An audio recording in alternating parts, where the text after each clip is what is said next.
my next question is going to be to Miss Juliet. There's the question of if young people want to seek mental health care, but their parents are, preventing them from doing that. How do you go about that? Or other people who are caregivers are preventing them from accessing that. How do they go about that? That's difficult. So if we're talking of someone who is, 18 or above, then, they're their own, they're autonomous. They can sign their own paperwork and they can seek help. And maybe at first they just don't tell them.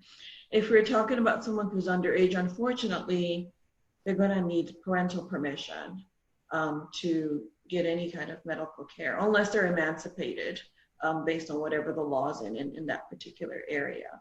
So that can be hard. Now, if there is some concern about a child, someone who's underage, who is obviously struggling, and it's been recognized, and the parents are refusing to get them help, I hate to say it, but it may be something to have, here we call it Child Protective Services, to come take a look, because we could be looking at a case of medical neglect if we're talking about significant symptoms in this child, that they're not coping with whatever the situation is, and the parent is refusing to get them help. Nobody wants to cause that kind of problem, but it can make a big difference in kind of the trajectory of that child's life. Mm. Thank you so much. And you're right, I feel like there are other systems in the society, other members of the community who can step in if they feel like they can help and if they recognize that there's a genuine problem.